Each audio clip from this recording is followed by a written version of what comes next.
entire military is one cohesive, dedicated force. And the threats to our nations, they don't sleep. They're watching our every move. Iran, Russia, China, North Korea, ISIS, Al-Qaeda. They may be watching this right now. Our military should not be mistaken for a cable news gabfest show. We don't care what you look like. We don't care who you voted for, who you worship, what you worship, who you love. It doesn't matter if your dad left you millions when he died or if you knew who your father was.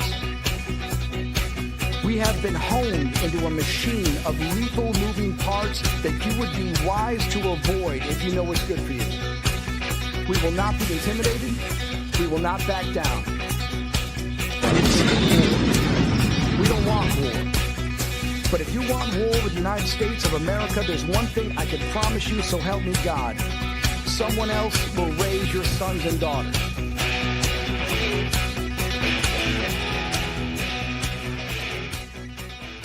Opinions expressed in this program are those of the speakers and do not necessarily reflect the views or positions of any entities they represent. Find us on the web at mbradio.us. All right, good evening. Welcome to the Farron Dozier Show on KCAA Radio, 106.5 FM, 1050 AM. Also streaming from the KCAA Radio.com website and mbradio.us. We got to bless the show before we get started. Let's go. When I was in my mother's womb, I had a calling on my life to do something in the glory of God and marry it like a wife. Commit myself to his word and never be led astray. And when it's all over, when he comes, I'll be glad to see that day in the morning time.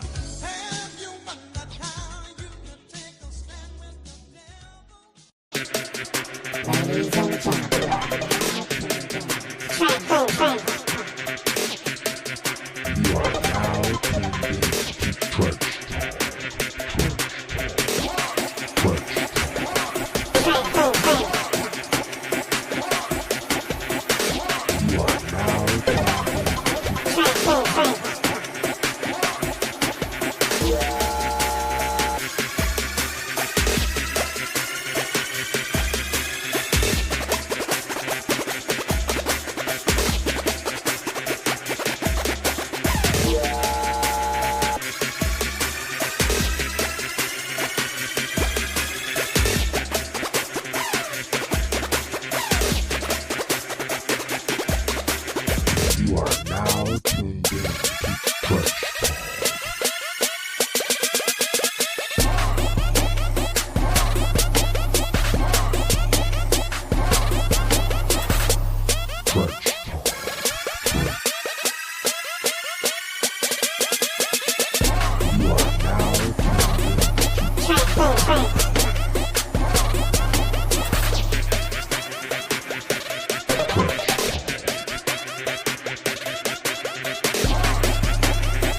It was over.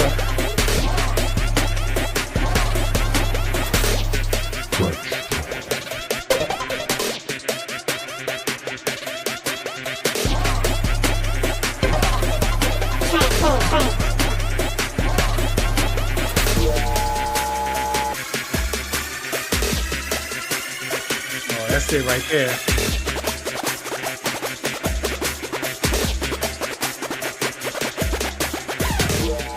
Shouts out to my DJ Tantrum for that. I've had that intro for since 2013. Yeah, he created that for me back then. So thanks for listening in. This is the Farron Dozier Show, aka Trench Talk, the military talk show. Shouts out to MBR for allowing me to have my show on their platform. Yes, I'm back. I had stepped away for a little bit. I was at KCA Radio. I combined the two shows together to avoid having two different shows. However, here we are. We're back. So shouts out. I'm still on the radio over there, as you heard. KCA Radio 106.5 FM, 1050 AM, the Farron Dozier Show. Sunday nights at 8 p.m. and also here on NBR on Wednesdays at 4. So this is our first episode back at 4 p.m. So much to talk about. However, where do I start? I just think it's good to be back. The Trench Talk show for me is my own personal therapy. As you know, NBR, they give veterans voices, and you know, when I found this platform in 2021, and I'll have an opportunity to interview with them with H. It was a perfect fit because I used this, what they call now podcasting, in 2009. So when I look at myself in this podcasting world, I'm like a grandfather. I mean, I've been at it for a long time. And still every episode I'm nervous. Still every episode I don't have it all figured out because it's humbling. When you get to the space where when your ego is not involved, and you don't have it all figured out, you know, there's no pride here. It's really just an opportunity to share information, share stories, the relatedness, and that's why I do it. This is my own personal therapy. It keeps me connected to our veteran community, and also, as you experience today, one of the things that if you're a veteran, you were either taught or you heard that a lot of civilians don't understand us. I remember being taught that early on in basic training, that civilians not going to understand you. And those 24 years of service, let me tell you, most recently, I don't understand myself. So why would I put that pressure on you to understand me, right? And so now the conversation is the relatedness, right? So as you hear our stories on these platforms, as we share our truths, as we share our experiences, imagine what would you do in that circumstance? See, sometimes we say you can't walk in my shoes, or we tell people to walk in my shoes for a day. Well, guess what? Your imagination is powerful. You can use your imagination, given the circumstances that you hear a veteran share from their story. Imagine what would you do in that situation? But then that's not just about veterans. That's about life, because people go through all different kinds of situations in their life. And sometimes the relatedness is more valuable than you understanding me. And so that's what really I want listeners to get from this show, Trench Talk, is the relatedness. And so I have a new friend of mine. I can call him a friend. I do own an ABA basketball team.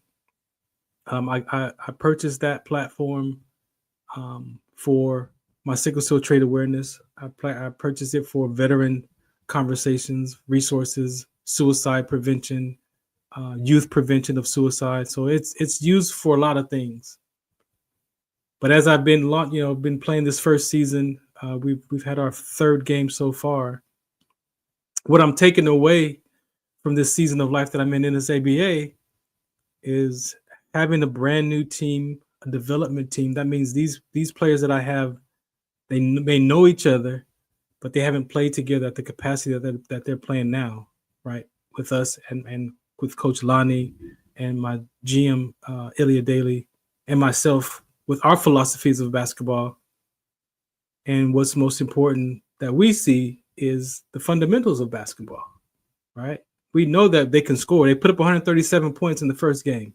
They put up 130-something points the second game, and 120 points the third game. So we could score. We have no problem scoring baskets. But the fundamental of basketball for me is that defense, right? Defense wins games. And we know that 80% of it is mental. And so developing that part of the athletes, for me, is going to be just as important as getting those W's, right, for the wins. And so when we win in life, to me, that's more valuable. And we're a brand new team. So the expectations of us coming in and whooping everybody, it sounds good. Is it realistic? Nah. And we knew that. I knew that coming in. But the growth and development of these players, for me, is most important. These are grown men, and as men, we suffer in silence. I'm not going to speak for all men, but if we tell the truth, it is difficult for us to open up, share our life, share what we're dealing with, for many different reasons of being feared of being judged or whatever that is for you. So I'm just grateful for this season of my life to have this basketball program and to meet these gentlemen, to meet people like my guest tonight, randomly, and then to share life experiences, share stories, and realize that we're not much different at all. We're not much different as people. And that's for male and female, right? Not just men, but as a humanity, as a human beings, we're not different. We have the same worries and concerns and thoughts and fears, circumstances. We just respond to them differently based on how our environment taught us how to manage life or deal with life. So this show, Trench Talk, you'll see a lot of different things happening. You may catch me here by myself one day sharing some information. I may have a veteran as a guest. I may have, a stranger. I may have a friend or a family member here. I may have an athlete here. You just never know who you're going to see on the show. And with all the different topics that I have, as I was sharing with my guest, Matthew, I was like, man, I could really be on the air like 7 days a week. Easy. I have, I just have so many conversations that I care about, right? And when you find your voice and you realize that I have a voice in these areas of my life and they matter to me, you want to find a way to express yourself, right? So some people go and they might join the club. They might go, and you like animals, you might go work at the Humane Society for, and help the animals or whatever that is, feed the homeless. So yeah, I've discovered quite a few areas that I care about. And so instead of having, I would probably have 9 talk shows right now. Like I said, I probably have a show every day to express all the things that I care about. So the Trench Talk platform is one of those spaces where, again, you might hear a variety of different topics, even in one episode, right? So just make sure you stay tuned for that. Wednesdays at 4 p.m. Pacific time, 7 p.m. on the Eastern, on MBR. Go to mbrradio.us and go to whatever you download your apps at, Android or Apple, and get the app, because MBR also has an app. So you can go there and listen to it right from your smartphone, your device. So I've said enough. We got some stuff to talk about. And my guest today is a civilian. I met him through the ABA. I was at our first game, and it was crazy because as an owner, it's like I don't have everything figured out. It was brand new, and one of the most important parts of what I'm doing right now is either stream the game or record the stats. And at that game, I couldn't find anyone to record the stats for me. And so I had to choose, am I going to record the stats or am I going to try to record this game? And so I chose to just say whatever with the stats, and I'll deal with it later. And I recorded the game that day. But in passing, I met this gentleman, and we talked and exchanged information, and now he's helping me with my stats. Huge. If you don't understand how important stats are, let me tell you, players, that's what they're here for. They are here for their stats. They want to know how many fouls, how many turnovers, how many assists. They want to know all the stuff that they've done in that game. And what better way to have someone that I found that I can trust to help me accomplish that for this first season. So I appreciate him for doing that. No further ado. I'm glad you just brought me in. Yeah, I had so much to add to that beginning story, our introduction. He comes up to me and goes, "Are you the stats guy?" You were in need of help. Man, I Came was through on in that day, need. yeah. I was in need. I was so in need. But Yeah. here we are.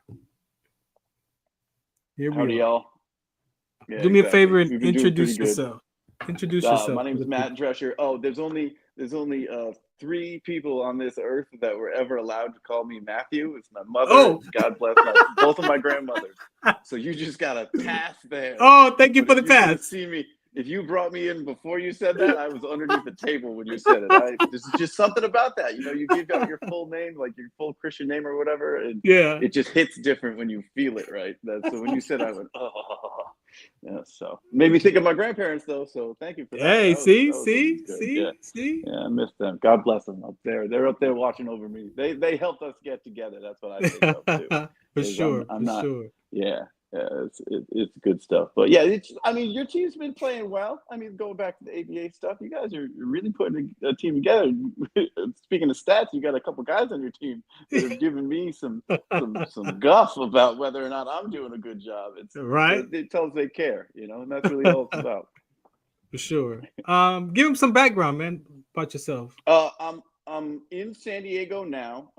I've been here for like 2 or 3 years. I'm just getting used to the West Coast. I was lucky enough to kind of be able to get out of my hometown. I'm originally from New England, from North Kingstown, Rhode Island. There's actually a Navy base down there. Quonset Point is actually really popular. They were really influential during the World War II, stuff like that. The base that was built up, World War I, World War II. And so that's actually how I know your head coach. He was a military brat. That was crazy. Exactly, I know. But we, my grandfather opened up a family bakery called Allie's Donuts in 1968, and that was in our family for multiple generations. I was lucky enough to run it for 10 years or so. Right after I graduated from college, took over. And it started getting really cold. COVID kind of hit really hard, and things changed. And you know how life changes. You got to be able to adapt. And I realized that, you know, I was lucky enough to get out, and I needed to find a place to live that I could find my own, be comfortable in, not shiver every morning in the winter, not have to shovel snow, worry about my car starting, 7-degree mornings. And I found San Diego, and I love it. And, you know, just getting used to everything. I love basketball. So the Chula Vista Suns actually allowed me to get in and help them with their stats, and that's how we met, because they were in that tournament that you were in as well. And you know, by the grace of God, honestly, like I just reached out through Instagram to be like, hey, if you guys need any help, I'd love to be able to do something. And they were, you know, their coach Eric and their team was great to be able to just say, yeah, sure, if you want to, just go ahead. You know, I do it all through charity, so I'm trying to create a business out of it, but we'll all see how that goes. It's, you know, I love it. So sometimes, like you're saying, you know, we're all kind of alike. It's just trying to find what we love to do and just do it, right? And so that's kind of where I'm at right now. And I'm glad we met too, because this has been a nice little journey we've been on. I've been having fun every single day, so I really cherish the time that we have. We're definitely friends. We were fast friends, right? Yeah. So he came to KCA radio, but didn't want to be on the air back then. He was like, no, just let me come and check it out. Let me come and check it out. And that actually was a good episode too. Deshane was there. Yeah. We had Rob, we had Coach Wills on that episode. Robert Lamar showed up. That was actually a really good episode, turned out to be. Yeah. There's no I in team. No I in team. Look at the A. How is that? It's right there. It's right there. It's right there in the dot of the A. Exactly. For you, you have this stat program that you've developed. Mm-hmm. What got you into that? I've always been a big numbers guy. You know, I always, you know, heard from just speaking to my grandmother on my dad's side, Grammy. She was always saying like how smart it was, but you know, you feel like every grandmother says that. You know, they're always gassing up their grandkids. So and then I just noticed that throughout school, I was more inclined to understand math and stuff like that, and really I got into like multiple regressions and outliers and carrying statistics through like actual analysis when I was in high school. I really enjoyed it, and it was like super nerdy, but you know, I'd apply it to fantasy football or fantasy basketball, just like stupid stuff like that. And I played on my varsity basketball team, and I was in charge of like doing edit clips for video. Mm-hmm. And so it was like doing all that research, that analytical stuff, the coaching, the strategy of it, really, like I could do it, you know, I could do that all night long. I absolutely loved it. So when I was running the business, I actually was forced to use some of my mathematical skills to like help us out and change some things, update some things. And I got really good at working with Excel spreadsheets and stuff like that, with like some coding algorithms. And a lot of that I use for the business, I'm actually using right now for the stats for these basketball teams. And it was just one of those things. It's like, how can I, you know, I'm 40 years old, you know, my knees are breaking down, you know, my back hurts every morning. I can't really ball like that anymore. So welcome to the club. Connected to the game. Yeah, exactly. Right. We all get there. Yeah. We're more alike than we are different. Yeah. But yeah, that's what I had to do. I had to like find another outlet, way to get into it. And I absolutely love tracking that stuff. So I figured a way to be able to just like work on, right now it's at the lower level of like where I really want it to be. Yeah. But just to be able to like track every play, put in a code for it, and then it all compiles on the back end. You know, it was actually, for me, it was super simple. But now I'm noticing, you know, if I hand it off to somebody else, if I get sick or something like that, it's impossible for a normal person to be able to handle. So we'll see how that goes. So we're going to make it easier and get better, and, you know, hopefully it ends up being like a touchscreen app and stuff like that. But all in the while, you know, I'm helping guys understand, you know, okay, I had a triple double, but I had 18 assists and 7 turnovers. Maybe I should have 7 turnovers, you know, stuff like that. So that's where I'm giving myself my props to make sure that everybody knows how well they're playing and what they can work on and stuff like that. You know, when you brought up your body breaking down and all that, I think about the chasing hoop dream, and we'll talk about that in the sports segment later on, because I want to address that. But yeah, man, it's like, again, how I got to be on this radio is it was, how do I stay connected to my military community, right? How do I stay, and that's why I say it's my therapy, because I had no idea about what I was going to do after service. And, you know, during depression and anxiety, people find different things to kind of hang on life to. And back then, Blog Talk Radio was I held on to that. I held on to my daughter as a thought of, I didn't want to take my life and leave my daughter that way, because I knew I had mental toughness. But then the activity of life, I had to find something for that too. And so that's how the podcasting, Blog Talk Radio came. Yeah, the days are long. You got to find something to fill up all that time. Otherwise, your head will get to you, right? That's so true. Being able to, and that's what you say. You loved something. You were part of something. So why not find another way to stay part of it, right? Yeah, that's admirable. Not a lot of people take that chance. To get back into it, right? Yeah, because if you feel like I got to be the one on the court, or I got to be the one taking the shot, right? Then you lose sight of that. Then you're just sorry. Yeah, exactly. So, exactly. It's like you'll give yourself excuses to just not do anything. Yeah. When there are so many other jobs connected to sports, there's so many jobs connected to the military. There's so many ways that you can create your own life to create your space and stay connected. So to me, that's what I've learned in those 14 years. So let's have a talk with you. Let's just like the end of the year is here, December. When you look back, you know, all these current events that we've seen so far, 2024, like what is your thought process of the state of the world right now, or the state of our country?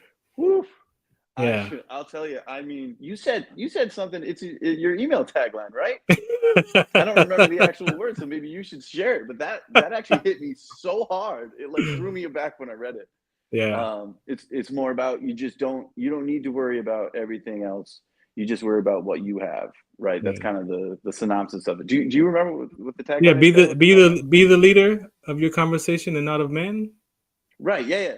That was it. Exactly. Yeah. You don't need to worry about everything else. Yeah. You know, that's kind of where I'm at with everything in the world these days. Like, there's a lot of stuff that's just completely out of hand, and there's nothing that I can do to spool it back in. Right. Like the toothpaste is out of the tube. You know, and so it's just trying to stay connected to the people that I know and love, and to know that I'm there for them if they ever need me, and hoping that I've got people on my side that'll be there. And there were times, especially in the last 2 years, where there were like weird situations, especially moving out here. I'm all alone out here in California. So it's, some days you just feel like completely lost, and then just like you're one text away. So half of you thinks, oh my God, everybody's doing their own lives. They've got kids and they're doing great on their own end. How come they don't have time for me? But then at the same time, why aren't I just texting them while I'm doing it? I'm thinking about what's bad instead of actually changing it. So that's kind of where I've been at with all the things. Like, I'm going to do what I can to change, to make things better that I can be a part of. Everything else, I mean, I'm not here for the debate. I'm not here for any of that, because it just, that stuff weighs on me. I feel like anything I jump into, I care about way more than anybody else does. I'm what people on the streets would call a try-hard. Like, I'm always, I look foolish by the amount that I care sometimes. So so it's just trying to like stay in my own lane, stuff like that, and be okay with it, right? To be like able to adapt to all the crazy stuff, just as long as I know that I'm set and it won't affect me, or I can adapt to it, that I can live with it, right? So because you hear people point at the system. It's the system. It's the system. What are you saying when you say the system? Because there's so many different aspects of this system that we point to, and there are people in the system, right? Exactly. Somebody's running that system. One of the, because I have a psychology degree. I studied actually statistical analysis and quantitative psychology. So it went to me into college. But in my psychology, it's like there's people that make the decision every single time. Like, you can have rules and you can have like things that are supposed to be done throughout the day, but someone in their mind has to click that yes button to be like, I'm going to do this. I'm going to do this. I'm not going to do this. So it's, it's like everybody runs into those situations. We all have free will, or at least we think we do, right? We think we do. Unless you're going to run for president, or you're going to run for a Congress position, or you're going to run for in your community, run for a position. That's one way to get in there, I would imagine. Or take a stand, like you said, take a stand for what you care about, and let that be your conversation in life. Like a lot of communities can be strong and a lot different than what you hear about, or what everybody wants to talk about in entertainment and stuff like that. A lot of communities can be really strong, be purple as far as you go from the political spectrum. They can be on both sides. They're loving each other and they respect each other. And just because not everybody, millions of views are on the nightly news or whatever talking about it, that doesn't mean that it doesn't exist. So that's kind of where I sit. I'd rather have my community be strong and meet some friends along the way, right? Let's see. We got a couple of comments here. I don't know. Does this relate to something that you said? Do you guys like Shrek? I don't know. Who does that? Does that make me donkey? If you're Shrek, because you're the head of it, right? I don't know. Maybe I got to rewatch Shrek to see what's the storyline behind Shrek. I do like Shrek. I do. You do? Oh yeah. Maybe I need to check the storyline. Like this is going back decades now, right? Right. That "I'm making waffles" quote always stuck with me. We got another one that says, "Why can't we prioritize more connection, less?" Yeah, exactly. Right. Yeah. I did an interview with Dr. Sebi, and he said that he was with some friends talking one night, and the guy's mom came out of the room and told them, "Do you know what's missing in your conversation?" And he was like, "What?" And she was like, "Love is missing in your equation of your conversation." And he said it took him 35 years to realize what she said in his life. And so definitely love is something else these days. And he also says that David Goggins is legit. I wish I had half of his motivation. Go hard. Every now and then I'll, because I followed him. It was probably like right around when COVID hit. It was like that year before, kind of. It was like, I'll go hard today. Some days you'll wake up and it's like, can't go hard today. Sorry, Dave. Not today. Man. Can't do it today. Not today. Run a couple extra miles for me. I was introduced to him because of his sickle cell trait experience. He also had sickle cell trait and had some episodes. Wow. Yeah, so someone introduced me to his work, and yeah, definitely. Yeah, it's amazing to have that much of dedication. Like I said, it's something I look for. That's actually when you brought up Trench Talk to me, I was so kind of connected to the love and the connection. I was so intrigued to be a part. Like I would love to be opened, enlightened, I think is the best word, because not being a part of the military community and like having tertiary connections. Like I've got friends that are in the military. One of my closest friends is a Navy guy. I got a Marine friend that I hadn't seen in a while. And like a couple of my cousins are, in the Coast Guard. And I think one of them's in the Air Force now. He might be in college, I'm not sure. But it's like those outside connections. I respect it, but I'm not connected to it, right? So I don't get to feel what's going on or like be a part of it. And it feels like I could be separated where I don't get to appreciate, right? And I don't get to see the love or feel the love, sympathy, empathy, all that good stuff. Right. I was actually really, I feel blessed to be able to like add this to my life. I actually feel excited, right? Based on it. And it's completely, so it's something like that. Yeah. And as I said, this is important because you are an example of what I want people who are not service connected or not in the military to see, that we're not different. Even as I'm a person first, right? The military career is what I did, but it's not who I am. And we'll get into that later as well, because sometimes we lose sight of who we are, right? And we want to have people reconnect back to that for themselves. We got one more comment before I go. This guy says, "Did you carry any boats and logs?" I was Army, so so you've got people carrying boats. I'm Army, bro. What happened if you? What happened? You cry during training. What happens if you cry during training? You better not let nobody see you. You better you gotta just rehydrate. That's it. You get those electrolytes back. Suck it up. You better not let nobody see you. That's not just Army training either. That's life. That's what my grandfather and my father said to me when I was frying donuts. Right? What they say? What they say? Really? You don't like being awake at 2 a.m.? Well, suck it up. We gotta do some stuff. Oh, you don't like getting on your hands and knees to scrape the floor? Go for it. You got to do it. Nobody else is gonna get it done. That is kind of a man thing, though. Honestly, they all meant well. They all meant well. All right. I wish. I'm so glad. If I wasn't trained to be strong, I never would have been strong, right? All right. This is the Farron Dozier Show, aka Trench Talk segment here on MBR. We will be right back after these public service announcements. We got some more in store for you. Thanks for listening in so far. Introducing LT Defense Tactical Gear, your ultimate solution for top-notch protection and performance in the field. Our armor bundles provide unmatched safety and comfort, while our battle belts and holsters ensure quick and easy access to your gear. Stay prepared for any situation with our high-quality medical supplies, designed to keep you ready for action at all times. Looking to enhance your skills?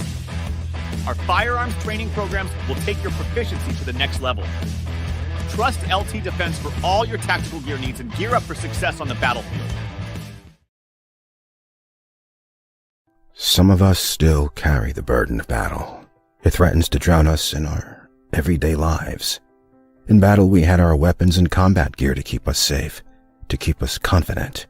But when we returned home, we were not armed with weapons and gear to cope with our own minds. I was lucky to find my combat gear, my mental weapon, and it's called Calmago. Calmago is a drug-free device that allows you to achieve calm in less than 3 minutes in moments of anxiety, stress, anger, panic, or insomnia, not with medication, but rather by activating the parasympathetic nervous system through breathing regulation and multisensory stimulation. A recent study has shown that Calmago decreases PTSD and anxiety levels in veterans, helping those who are suffering and having a long-lasting effect. Visit Comigo.com to learn how you can get Comigo through the VA or with a special veterans discount code.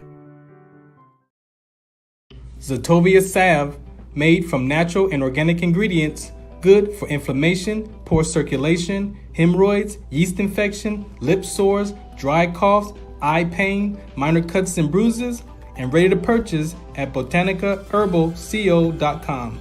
BOTANICAHERBALCO.com. botanicaherbalco.com.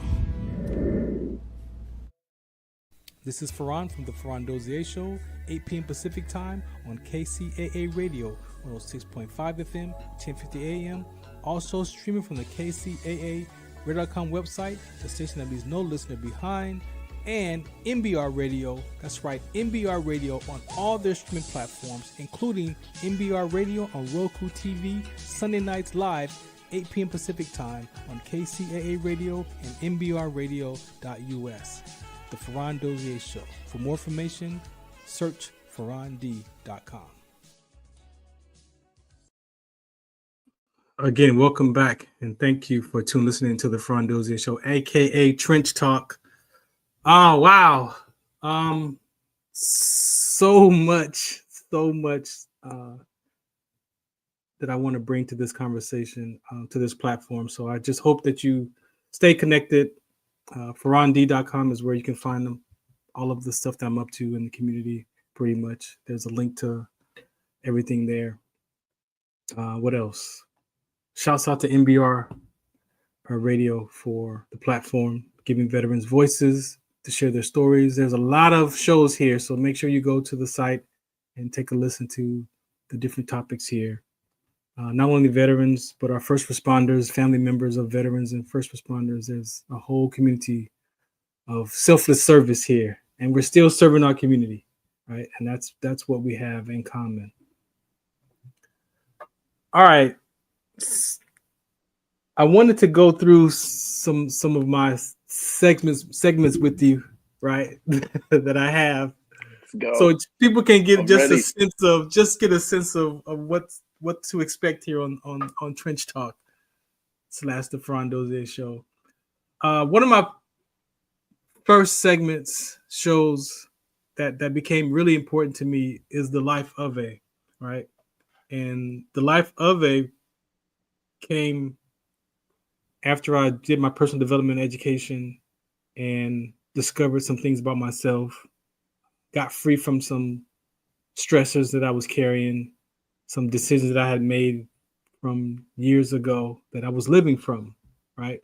Sometimes people say it's hard for me to make a decision because, the diminished experience of what it felt like when that decision didn't turn out how you thought it should turn out, right? So there's a lot connected. Demons hopped on the bandwagon with you, right? Yeah. There's a lot of stuff that's connected when you hear people describe their life, and you can either describe your life or you can say what's so by saying, hey, this is what I'm actually dealing with.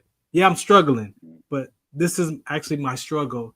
And if you find the courage or the confidence to be that kind of person, you realize that you're not by yourself, you're not alone, and that people can relate to you, and people might have services that they can help you deal with whatever that is that you're dealing with, right? And so in that education, I did kind of want to be an author, but I don't want the author title, right? So I wanted to always write a book. Like. I always wanted to write a book, but I don't want to put the work in. That's what that. No. I'm doing the work, but I don't. So it's the identity, right? So it goes back for me is that identity of the expectations or what it is to be an author, and when I didn't want to be the author. Or I don't want to be the kind of author that says, by the way, you got to go get my book, right? Like I don't want to be that guy. Like that identity for me is it, but it still goes back to Farron feeling like I'm not good enough, I'm not worth it. So who would want to buy my book, right? If I tell the truth, right? So is my story worth it? Is it worth it? Exactly. So, but I wrote those anyway, and I'm still writing them, and I've embraced the author title, right?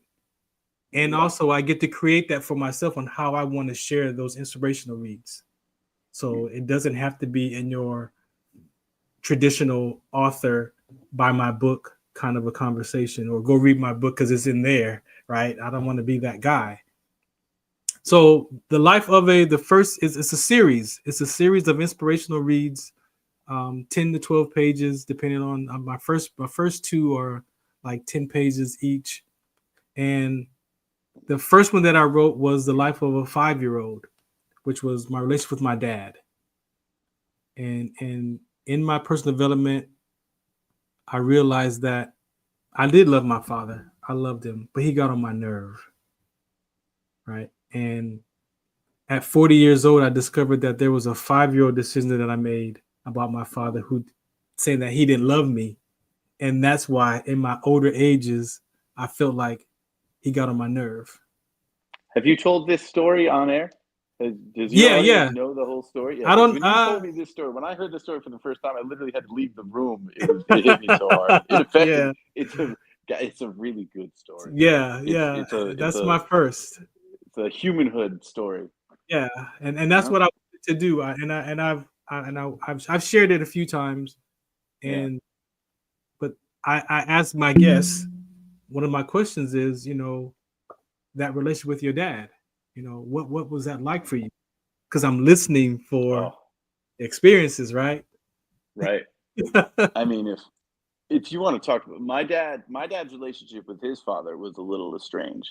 They grew up. There were issues with it, so you could tell my dad was all about his relationship with my mother, my older sister. I have one older sister, Julie, whose niece actually just played her first varsity hockey game at Portsmouth Abbey in Rhode Island. By the way, they did lose, but hey, it is what it is. But she got there, right? So I'm super happy we got to watch it on stream. Anyways, but that just shows how tight family is in our family. Like he made sure, and my mother also too, because she came from a big family, and it was all about kind of like work and everything, and there were issues in her family. But our small family group, we were so interested in just making sure we were all okay, that we would communicate about it all the time. And my dad would tell me these stories about like things that happened in his life with his dad, and we would have like certain like little couple word lines that would come up all the time. Like my dad's, one of the biggest things that I remember from my childhood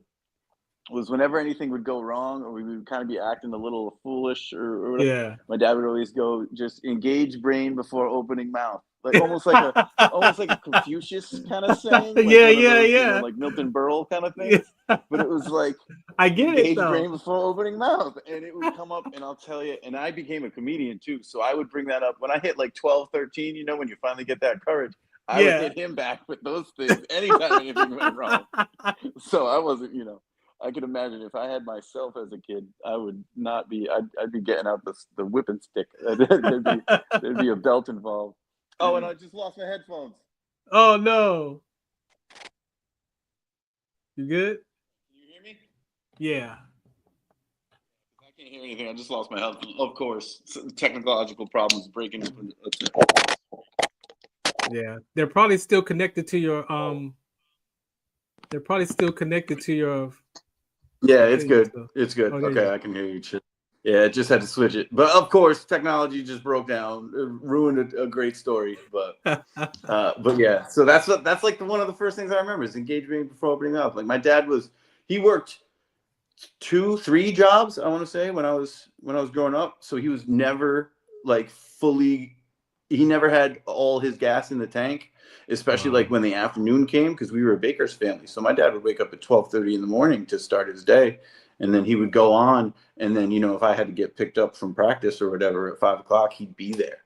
Wow. And that's thinking about it now. Like when you're a kid, you don't realize like the whole day and how much is involved. But like, wow, that's, I have problems personally right now at 40 years old, getting through not taking 2 naps in a day, But yeah, so that's like one of the first things I think of when I think of my father is like how much he cared and like how much he actually like had to sacrifice and like he gave for us. And it was all, we've had conversations about whether it's the rubber band going back and forth springing back because of what his relationship with his father was. Yeah. But I mean, regardless of why, it still was. And I think that was the biggest part about it. Like, it doesn't matter what your motivation is if you actually do the right thing, right? Yeah. Like, that's all you need to do is just get it in, and he did that. And you know, it's definitely we're definitely reaping our rewards for it now. Like, as we're all getting older and everything, our relationship is really good. I actually just talked to them today. Yeah, and I appreciate you for sharing that. Because for some of us, we grew up as emotional children, right? And for me, it was those things that I loved him, I hung around him, but how I thought about him was where my damage was. And I know today that that's why the Bible says, honor your father and mother, right? And the honor is esteem them, is to how you think about them, right? And a lot of us, if we tell the truth, we don't say it out loud, right. but if you listen to people talk about their parents, it's going to come out that my mom's crazy, or she's this and my dad's this, and it's like right there, you're like, there it is right there. And so I had to, you know, even tell my daughters, like, hey, if you're going to find your mate, these are some questions you got to find out. And the most important people in our life is our mother and father. And if that is a broken relationship, that person is going to treat you at some point right from that same pain or wedge that affects them between their own parent. And a great percentage of that is true. I don't know, I'm not going to say it's 99%, but there's a large percentage that if people really tell the truth about their relationship with their parent, there is a natural break in communication. And everything happens for a reason. Exactly. Yeah. Everything happens for a reason. Every emotion you feel is because of a thing that happened in your past and the way that you reacted to it. You know, that's definitely true. I was actually wondering too, when you just came up with that, does military, do they kind of train your mind to be able to look at your family and stuff like that? Is there any effort for them to actually discuss about, like, say if they recruit somebody that didn't have as good of a familial relationship as somebody else that they recruited, was there anything that you guys got into as far as like mindset? No, usually, not at all, really? Oh, wow. No, and usually, again, when you talk about change and transition, and you talk about inclusion and exclusion emotionally, if your identity is not connected to your family, then where's your identity going for? Is it going into a sport? Is it going to gangs? Is it going to drugs and alcohol? Gotta feel connected to something. Yeah. Right. So if some people join the military for that connectedness, to that sense of belonging, right? And you hear it, because if you ask a veteran what they miss the most of their military career, is camaraderie. Yeah. So camaraderie is connected to is connected to sense of belonging. And so understanding that today at 54 allows me to do my own healing, and then share that conversation and being able to listen to others who might be stuck or maybe willing to look, and they don't know where to look from in life. And maybe we can have a conversation. I can show you where to look. I'm not going to tell you what it is, but if you're willing to look, we can show you where it's at. And that could save somebody's life. That could keep somebody from taking their life. That could keep someone from harming themselves. Just that ability to have that connection and that sense of belonging. Especially if you don't feel like you're included. If you feel like you're on your own, or you don't belong, or there's something wrong with me, like, those are the things that could take one person, take a person out. Yeah. Loneliness will do that to you. Yeah. Like, and you said, like, when you moved to San Diego, I heard you was like, man, it was like, I'm out here by myself. Like, there's a whole world that comes with that transition and change. And some people are afraid of change. And that's why I believe, change is hard for people, because the mindset connected to what it is for change and transition to happen It takes a lot of courage, self-confidence, self-love, like a lot of self-esteem. It takes a lot. Oh yeah. A lot of being able to get through things too. Yeah. Like you got to be able to hit that wall and then either go under, go over, or go around, right? You can't just let the wall hit you and then fall on your back, you know? Yeah. It's and that happens with everything. That's not just, you know, every little thing that can stop you from making a yes decision, right? Whether it be loneliness or separation or anxiety or fear or, you know, all the things, technology, you know. And we see it and we laugh about it. Example, my grandson who's in kindergarten this year, you know, understanding what I know now, right? It's like you're leaving me at school. Right. You know how we cried when we get left at kindergarten? Most of us cried. That's what that right there is change, is transition. To this day, I have so we were in the Northeast. So we were in New England and we would go on ski trips every now, like probably once a year, maybe. And to this day, I still have nightmares and terrible thoughts that I cannot get rid of the, like when you get separated from the adults when you're that little, like, so you just get thrown into like a pen with like all sorts of other kids that are all like their noses shriveling and everything. Everybody's in their puffy jackets. And I've never felt less of a man when I was 4 years old crying at a ski resort. Like it was the worst. I felt so bad. And I literally felt like when a dog just scrapes at the door when you leave, you know? Yeah. Like I felt like they were never coming back. I felt like they were never going to come back. But it stuck with me for another 35 years. Like that's part of my life. That's who I am. Yeah. My friend, that's exactly what I'm pointing to. And that was how old for you? Oh my God, I had to have been 4. Like couldn't have been any older than 6. There's no way. So I'm like right in that kindergarten age. Yeah. It's like it happens to all of us in one way or another. In one way or another, we all have a version of these stories, and a lot of times we carry that. Yeah. And then when you realize where that came from, but when you also realize the damage that did for you. Oh, I got a joke too. I can't ever look at a cubby hole ever again. I can't. Not to make light of it, but that's just who I've become. And it's become that, like through my pain, I've turned it into humor. Like that's how I related to, you know, like when you get into elementary school, middle school, and now all of a sudden you're the butt of everybody's jokes. You just come back with better jokes. That's just who I am, right? To survive that pain. Mm-hmm. Yeah, some people fight back. I talk back. That's yeah. Cool. I appreciate you, man. Let's play this public service announcement real quick. We'll come back. This is the Farron Dozier Show on MBR platform. We appreciate you for listening in. We got lots more to talk about. And I hope you're enjoying this episode. Make sure you catch me here on Wednesdays at 4 p.m. Pacific time, 7 p.m. on the East Coast.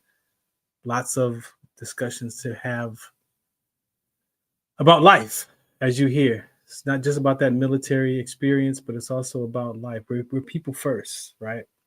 And so that to me is just as important. The relatedness. Don't understand me, relate to me.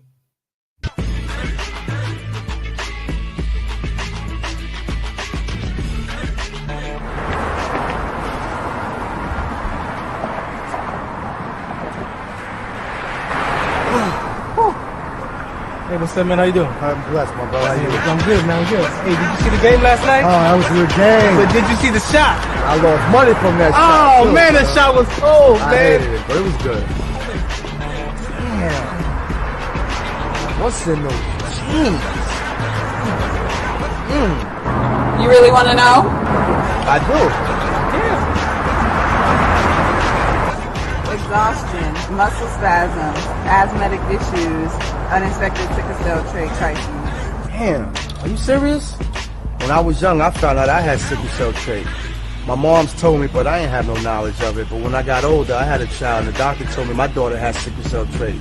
Do you know the facts that both parents have sickle cell trait? There's a 50% chance the child may have the trait, and 25% chance the child may have the disease. Hey, that's what's the count. Do you know that 2.5 million people in the United States have sickle cell trait, 300 million people globally? I didn't find out I had sickle cell trait until I was in the Army 10 years. Next thing you know, I had a sickle cell trait exertion site. Sickle cell? I thought that was a black gene or something. Nah, man, the Latin community is number 2. 1 out of 36,000 babies are being born with sickle cell disease. You could be Caucasian, Mediterranean, European. You gotta know your bloodline, man. There is an inherited gene in our community that has been forgotten. The name is sickle cell trait. WDCONSCT, also known as What's the Count, is out to bring awareness, education, and prevention to people all over the globe. Want more information? Call us now at 323-215-5384 or visit www.wdconsct.org.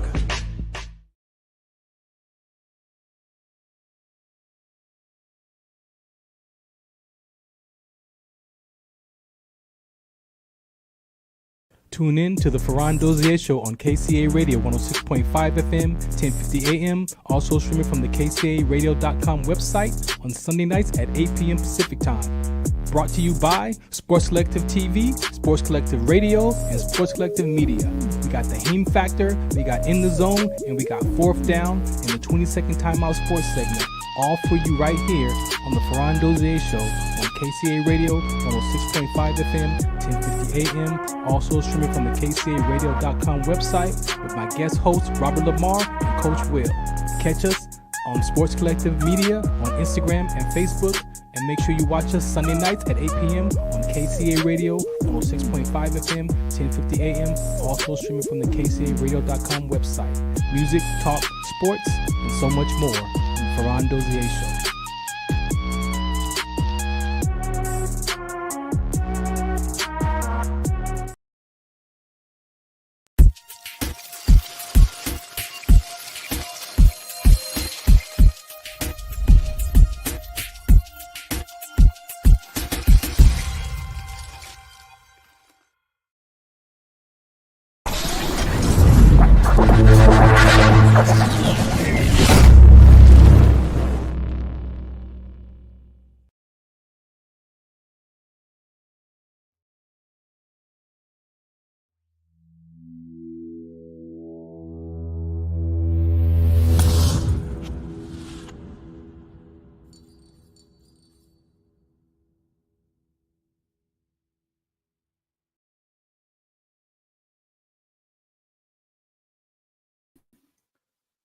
Welcome back to the Farron Dozier Show on MBR platforms, MBR Radio, MB Radio, however you say it. Very important. There is something about the skull and the half face, right? So for those of you who are new here, I will paint that picture for you. So I never, as an adult, I never dressed up for Halloween. Never. But I always said if I did dress up for Halloween, I wanted to paint my face half. Regular face and then like a skull, bloody kind of face. And so in 2010, my buddy Charlie from my military background, my military community, had a party. And I painted my face. I painted half my face. And so I like that. I like that. I like the fact that for me, it's always, I won't say always, but I understand today that it's been connected to that identity, right? And so with that half a face of a skull and half normal, my saying to myself is it only hurts half the time because it's half my face. So one of my lieutenants in the military, his wife at the time, she was an artist. And so I asked her, I was like, hey, can you draw? I have this idea of and I had this picture. Matter of fact, I had the actual picture of my face. And so I sent her the picture and she actually drew that and drew it for me. And so it has expanded to be my trench talk, my military logo. As I played for you in the beginning before I started talking, you've seen those clips. And I also up in the top corner over here made a newer version of this half face and half skull. Shouts out to MBR for helping me redesign my logo for Trench Talk. So it's grown. I love the headphones. I'm a headphones guy since Walkmans. Back in my days, I listened to Walkmans and cassettes, back then. And so my nickname in my military community was Radio, because I did media. I went to Radio Academy after I got out of the military. So this whole microphone, headphones is an expression. Definitely connects. I'm connected to those items. Got to have me a nice pair of headphones. Got to have a nice microphone. But yeah, so that's my logo. That's the half face. That was actually from a Halloween picture that I dressed up as, and I wore my camouflage uniform, put some little blood on my brown T-shirt, and that was like I got, it was in uniform, but then my face was painted half. Yeah, that was me. Ever since then, I think I did it twice, and then that was it. I did it twice, and that was it. But yeah, that's the logo that you see that represents my military Trench Talk logo. All right, let's see what we got. All right, you good over there? I'm as good as I'm gonna be. I got headphones charging right now, so we'll see. I hate to hear that I don't have my set of headphones. See, you should have helped me out, man. We gonna get some sponsors, man. Don't worry about it. We're gonna get some headphones. The battery length ain't what it used to be. That's all I can say to that. That's why I got these connected. Yeah.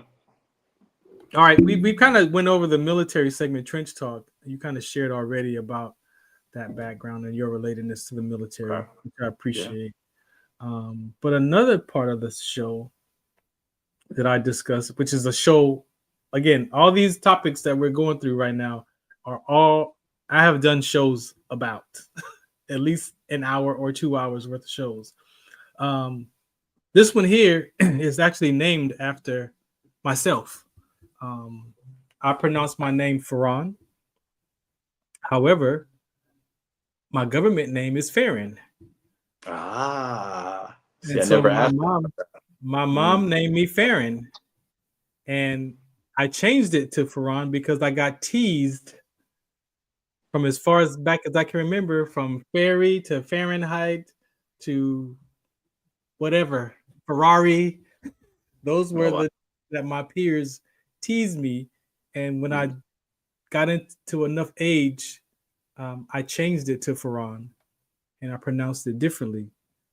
It wasn't until I went to LA Talk Live in 2013, and one of the broadcasters there saw my name, and he was like, "Man, Fahrenheit." And I was like, I used to wear that cologne. I was like, I used to wear that cologne, right? Smelled good. But the way he said Fahrenheit, playing the hottest hits and the coolest conversations, like he tied it to my broadcasting life. And I was like, hey, I like that. I like that. And so I kept that. Mama knew. Yeah. Mama knew. Right? Mama knew. So I made that a show, Fahrenheit, playing the hottest hits and the coolest conversations. And the idea behind that is, we all have these songs that remind us of different aspects of our life. And so the way that show is, I would invite a guest and I would ask them to give me some specific songs. And then we would take those songs and talk about them. And those became the cool conversations because music connects us, Oh, yeah. And so I don't have the song, but I had asked you if you had to have a Fahrenheit song. There's life with me is I'm so surrounded by music. Me and music are like this. Like we were just talking the other day. I have the John Legend album once again when it came out in like the fall. So every time it turns fall, my body, my soul, everything connects with every song in that album. And I was listening to it in the morning yesterday when we were talking about the show today.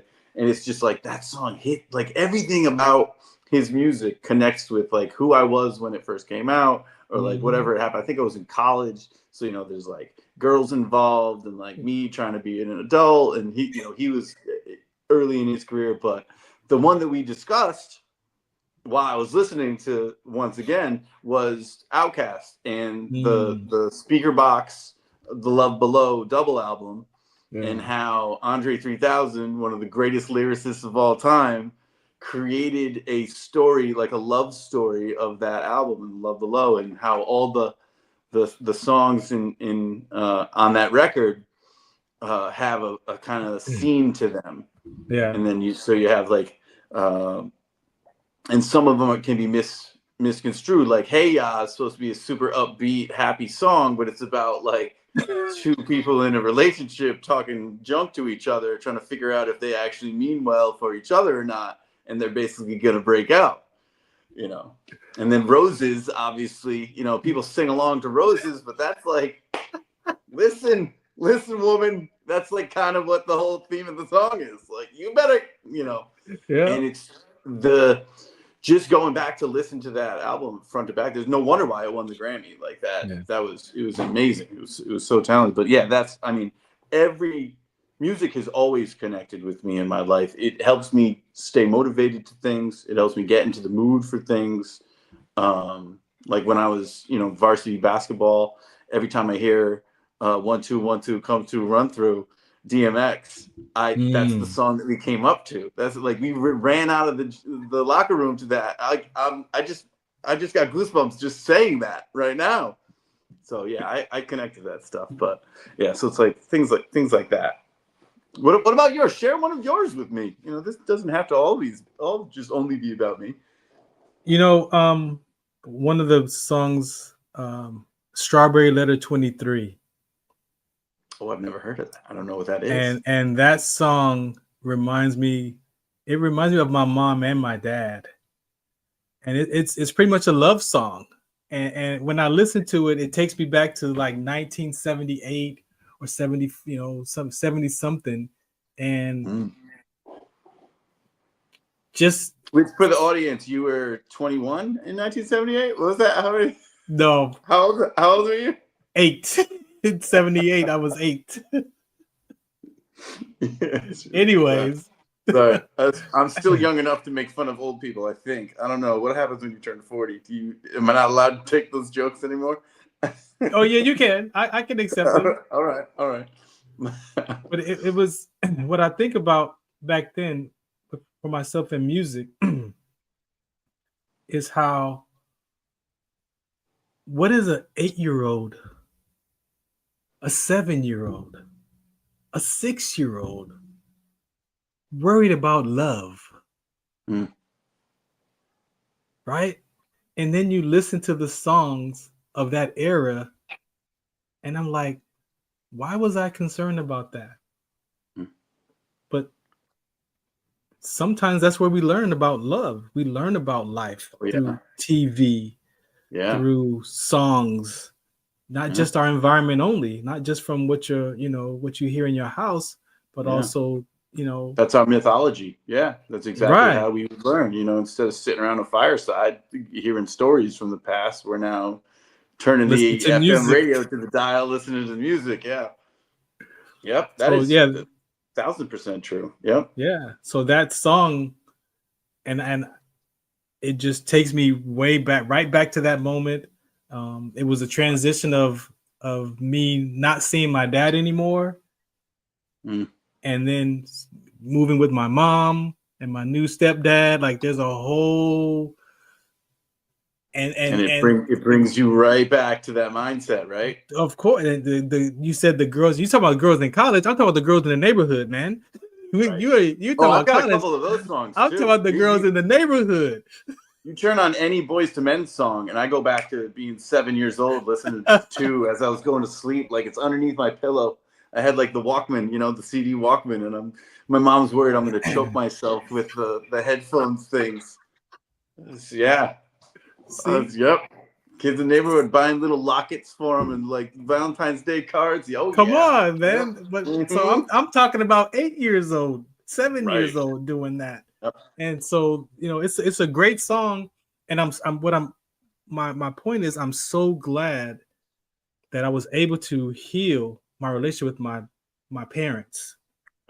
Right. Because I grew up and my dad didn't love me and my mom abandoned me.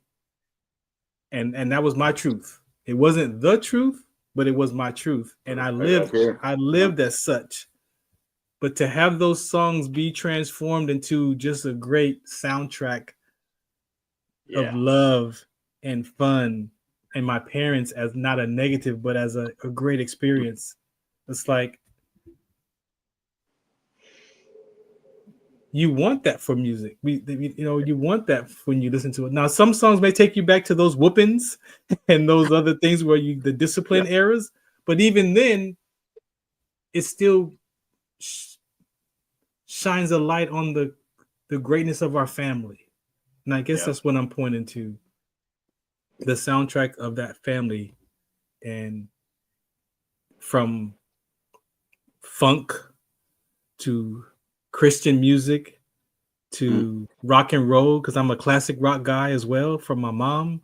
Like, I have all these genres of music that I grew up in from the 70s and 80s and 90s and today that mark that place in time. And you can almost put yourself in a scene, the environment, the smells, the buildings around you. Exactly. Yeah. So my dad he'd listen to like Chicago and Tower of Power when we would go to cruise nights with classic cars. Mm-hmm. So anytime I hear like a big band or a horn in a band, it brings you back to like A&W restaurant, sitting in the parking lot, just like the smell of gasoline in the air. See, you know. Yeah. And it's like, it would kill me to not be able to have those memories too, those connections to the sounds, to not have been able to hear them, and they almost like soaked into my psyche. And it's so powerful. It's pretty cool that you have a segment like that for everybody to get through it and to explain their relationship to music. Because for me, music is huge. Same. It really helps so much. And now, now in my relationship with Christ and church and the music that now they say you can't listen to anymore because you've got to get your heart in alignment and things like that. What do you do with the music that's already downloaded in your heart? Yeah. Oh, perfect question for this. Not quite religious, but this might, I don't know, this could go viral. Go ahead. What do you do with No Way Out? What do you do with the first Puff Daddy album with Biggie and all that beautiful music that just came out? What now? Am I gonna have to forget like the relationship that I had with the opening interlude and how beautiful like he pieced to get like I can't let that go.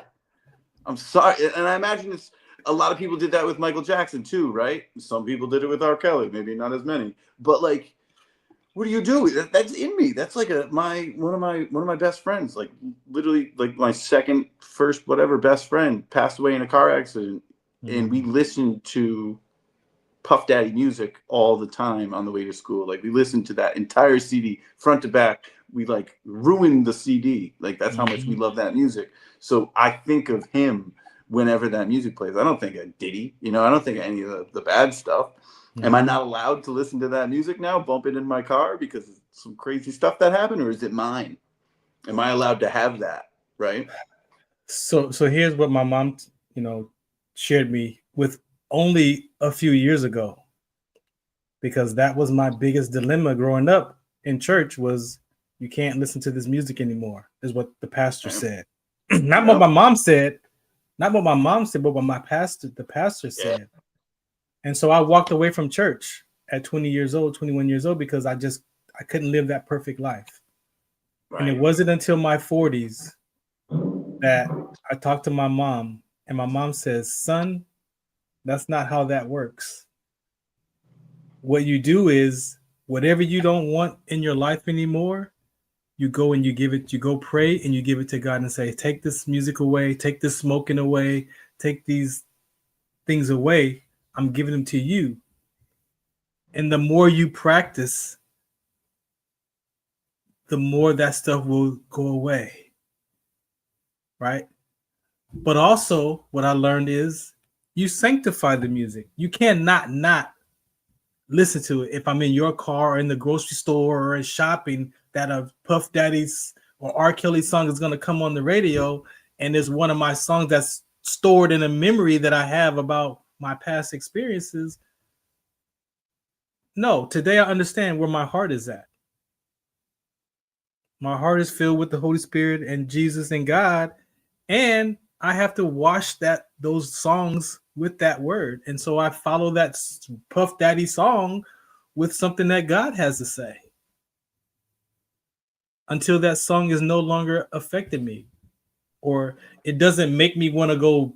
Tupac doesn't make me want to go jump somebody and rob somebody or fight somebody, because I've healed. I've did that work. But for some people, it still triggers them to go right. So you've got to know what's in your heart and how that music affects you. If it's still a triggering conversation, or is it became a memory from love and concern, and it's a part of our life. But for some people, they have to walk away from that music. Some people have to, because it's so ingrained in their character. Yeah, I'll tell you. Anytime "Hit 'Em Up" comes on, you just need to hide the kids. You hide the kids from me, because I'm about to start swinging. I'm just getting "Hit 'Em Up" gets me. But no, but it is true. Like that is some people don't have that ability, right? So then that's why the people that would be in charge would be saying, stay away from that. It could corrupt you. Well, yeah. So we all have our vices. Like I'm like, I still got to deal with mine. There's some stuff in life that I still got to deal with, right? But music is not one, because I did the work around healing my heart on what the music meant to me. Right? Because there's some songs that if I played with my dad, my dad passed away. If I had to test a couple of songs to see how I was going to feel about my father when he passed. The emotions well up. Because the emotions, right? And so it took me about 2.5 years to listen to Sade, because that's one of the songs that was directly connected to my relationship with my dad. And I played Is It a Crime? And I had to turn it off because I wasn't ready yet. I got like, okay, like I'm not ready for that. So and that music's made to move people too. Yeah, Sade that's not messing around. That's like take a bath music. He gave me my first Sade CD. I still have it. Really? Oh yeah. Man. So that one took some time to be able to listen to and be okay with the emotions that came with it. So that's the Fahrenheit segment right there. Because it's the time of the season. Do you have any connections with Christmas music? Do you have like that kind of vibe when it comes to a Christmas music song comes on or anything like that? It goes to my grandparents. It goes to my grandparents. Yeah, because of their child. That's cool. Yeah, right. So, yeah, the smelling of the walnuts and the oranges in the kitchen, and everybody's cooking, dinner. Right. And, yeah. So those smells take me back to. Those Christmas songs take me back to that spot. Cool. Yeah. Cool. Thanks, man. I appreciate you for your relatedness, because again, I want people to understand, like, this is real life that we deal with, right? That we are taking on. All right. So another one of my segments, which is a show in itself, is wordplay. And connected to my father, we did an episode together before he passed, and our vision was to do a show like that together and pick songs. So the concept of wordplay is, when I took my personal development education, I realized that I was using words to describe my life that didn't fit me anymore. Because what I learned is, if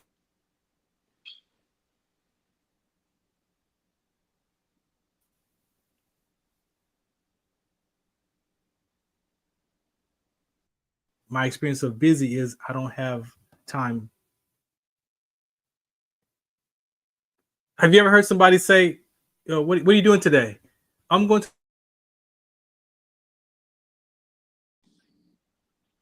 8 hours.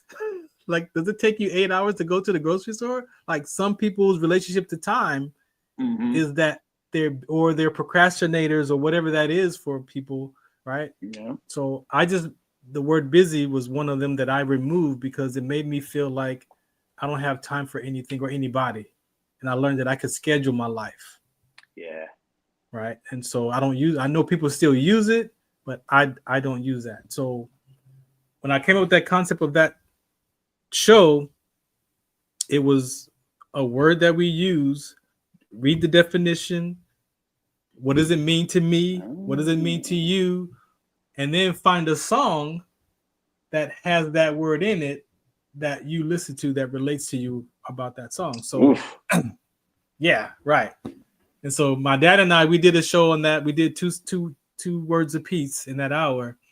And when my dad passed away, I watched that episode and I was just so in awe of my father, of all the knowledge and all the things he said for his words.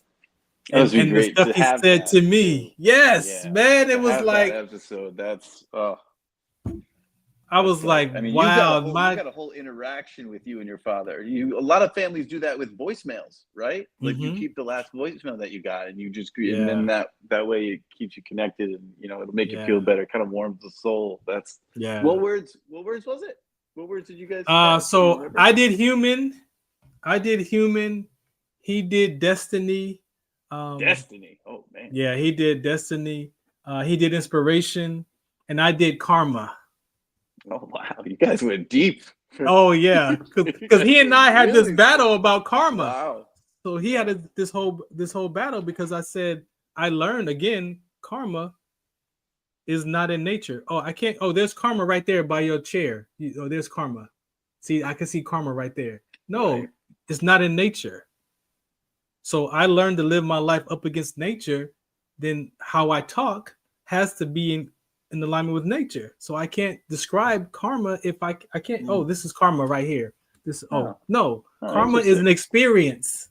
Right. So I chose that word and I chose a song that had karma in it, and we discussed that. So I got a chance to just kind of hear my father in that episode. So now when I do the episode, I find a word, I find a song, and then if I find a guest that's interested in that conversation, to have them invite them on, and we'll have that discussion. So, like for you, I'll share with you one of the ones that I've used before is misunderstandings, right? And you and I kind of had this conversation. Ooh. So when you talk about misunderstandings, it's like what does that actually mean, right? Like, because what it means and versus how I was taught to use that definition might be different than what it actually means in a dictionary. Right? So a misunderstanding is when someone doesn't understand something correctly, or when there's a disagreement or argument as a result of a failure to understand. What the heck does that mean? The misunderstanding. Yeah. What does that mean? Right? It's like, what does that mean?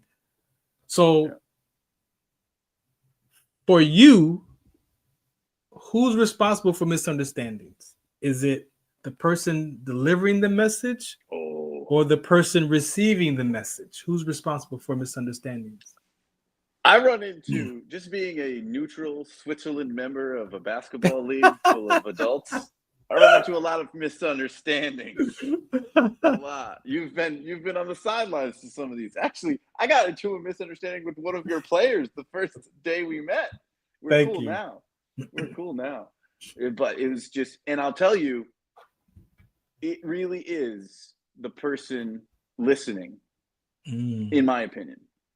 Because if you're receiving the message and you're not ready to know where it's coming from, you can do work to get yourself ready, to open yourself up, to have an open mind about what's coming at you, right? So there is the way you can be like you don't have to be a hard wall of reception. You can be a sponge or you can be like sand on the beach, right? And kind of take it in. Right. But that doesn't mean that there's zero intent. Like it's a 50-50 split. But the better you get at retaining and receiving the information makes the misunderstanding chances lower. Because somebody could be like just talking out of both sides of their mouth and not making any sense. But if you knew they were doing that, then you wouldn't get mad if they said something out of pocket. That's, right? That's kind of how it goes. So I would actually say, yeah, I think the misunderstanding is on the person receiving the message more than the person sending it. Really? Yeah. Okay. How about yourself? So my answer is that we're both responsible. Okay. Right? And so to your point, that is the receiver's responsibility to say, hey, you know what, man? I don't know what you're talking about.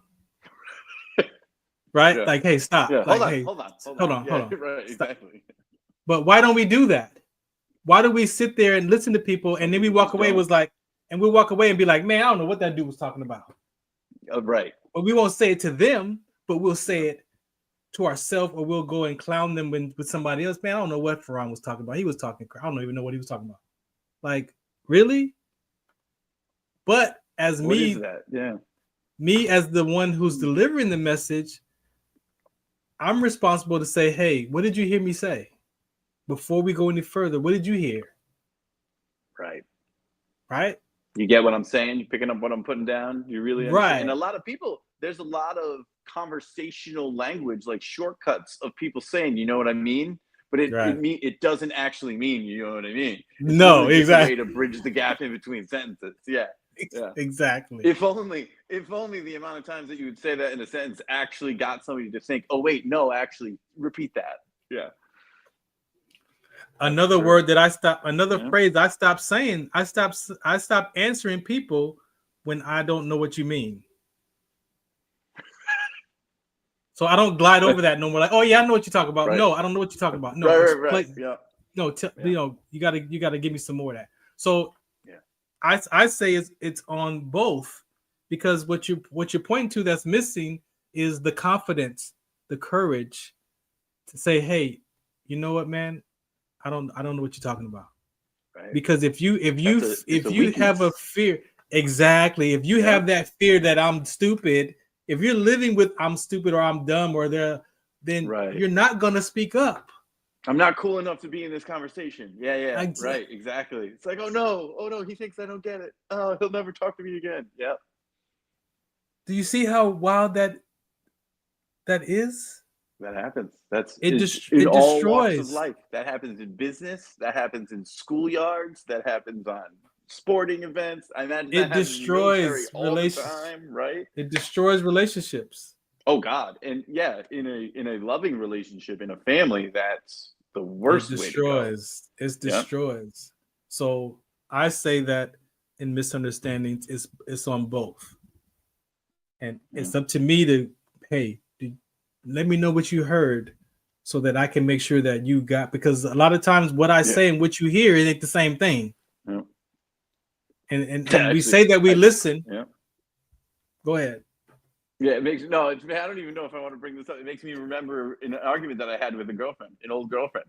Where it was just like, do you understand what I'm trying to say here? And then the immediate response was, yeah, you sound like an asshole. Like, it's like, exactly. Okay. Exactly. All right. Yeah. And so then I would pick a song like I'll Be Sure, Misunderstanding, and we would play that. And then you would pick a song that had a word for you that had misunderstanding, and we play that. I'm trying to think. The only thing I think of is Miseducation of Lauryn Hill, but that's not really misunderstanding. I don't know. Oh, I had a good one. I'm just a soul whose intentions are good. For good. Okay. Oh Lord, please don't let me be misunderstood. There you go, right there. That's a good one right there. Yeah. But I gotta find a way that I can have that show where I can play music and not get blocked. Right. Yeah. You would need 3-second snippets of everything. Right. You could get 3-4 seconds. Just for what you just did. Yeah. Exactly. Right. So it's like I gotta get a music platform that I could have that show, so I could play that music. A Interesting. couple of my shows require music. So, but that's wordplay. That's a good. I like that. Yeah, that's a good segment. Yeah. And especially so to there see, are all like, kind of all words. sorts of people talk about. Yeah. And never you think might about learn something about misunderstanding when you yourself. think about misunderstanding. Yeah. You might learn something about yourself in that conversation. So that's one that is really important for me, because there's a lot of words we use out of context. There's so many words, and we say that we listen, but do we really listen? We listen to react. Sometimes we listen to respond, and it gets in the way of our communication. Oh, I'm a good communicator, really. There is a ton of people out there in like educational, I'm going to say, like, motivation speakers is how to respond. And if you're just listening to respond, or if you're just listening to be able to put in your input, right? Or if you're actually trying to take in the entire message, are you literally listening, or are you just waiting to respond with what you have to say, because what you have to say is so important, right? Exactly. And that's kind of, I mean, I think the generation that we're living in now is kind of past both of us. And that's kind of what their biggest issue is. Everybody has a voice, right? So everybody in the young kind of, from millennials on down, everybody feels like their voice is so important, because now they have one. Right. Where it's if you're not using it correctly, or if you're just trying to get it out there, you're not going to learn anything. Yeah. But it's super important, like knowing the definitions of words, right? That's super important. That's important. Hey, I had to learn how to get a dictionary, man. I stopped reading over words like, I know what that means. Did you ever read the dictionary? Not all the way through, but kid one day, no, like open it no, up. not all the way like, through. I'm going through a letter. I never did either, but I know some people who did. And it's just like you think about. It's like, wow. But today I don't glance over words anymore. Today I grab a dictionary. Yeah. I had it when I was I think I was a sophomore in college, and I had like a real, like almost like a coming to God moment with my psychology teaching. Because a lot of the things I understood all the concepts, and I got how like you could think about all these different old scientists that came up with all this stuff and how it related to real life stuff. And at my age, I was, into turning everything into like, how would it relate to my life? How would it relate to my friends, to my parents, to whatever coworkers? And like, how do I make this sound like normal talk, not like scientific talk? And the professor was like, if you don't know the words, you don't know anything. If you don't know the definition of the thing that I'm talking about, no one's going to respect you, because you may not even be using it right. Exactly. And it made me it blew my mind. It was to the point where it was like, oh, I really do, like, the vocabulary in this really matters, because there's so many different ways to interpret a word. And if you say one thing to the wrong person, they're going to think you said something completely different, and it matters. And we've made up our own words, and that they put in the dictionary, like fleek. Oh yeah, skibbity, I think, is the newest one. I don't, just bad meaning bad and bad meaning good, and it's like, there it is. Yeah, that was the beginning of it. That was way back. That was like LL Cool J, right? Yeah, give me some bread. Give me some bread. So now bread is not just wheat or white. Now it's money. So it's like, what bread are you talking about? It's like all those different things that we use words for that might be out of context. So that's wordplay. All right. Again, thank you for listening. This is the Farron Dozier Show. Trench Talk. Heck yeah. MBR Trench Talk segment. We got one more segment to go, and then we want to get out of here. Again, thanks for listening, and tuning in. I got a couple more PSAs. And just catch us here on Wednesdays at 4 p.m. Pacific time on MB Radio on their platforms. Almost done. Got some more PSAs. Shout us out. What's the count? Do you remember studying sickle cell in biology class? What's the Count on Sickle Cell Trait Prevention is here to bring you awareness, education, and prevention conversations around the risk factors of this inherited gene. Visit wdconsct.org.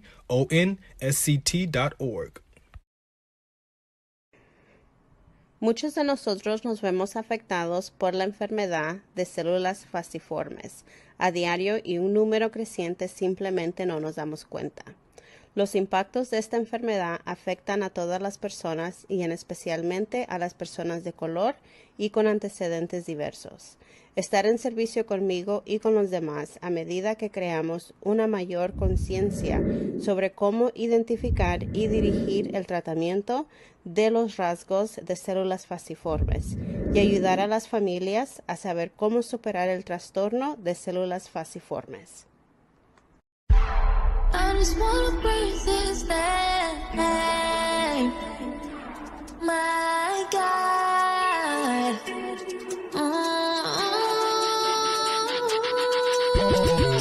Lift his name up high, dedicate this life, give him all we got. Testify with our hands held high, keep him up in the sky. I just wanna praise. I just wanna praise. I just wanna praise. I just wanna praise. I made it up out of the city, avoided the hate and the gritty. Me and my little brother, my lovely mother tried to make it easy, but we was some knuckles though. We used to let them knuckles throw.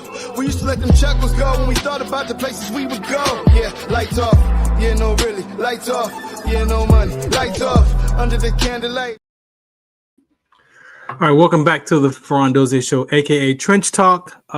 Matter of fact, that last audio that you heard, you can catch me on now Lit Live. Used to be Dash Radio, on Lit Live on Sundays.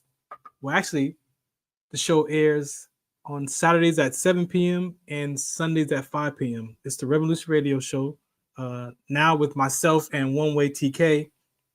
Shouts out to J Love and Lillian. They stepped away from the show right now, so I'm holding it down.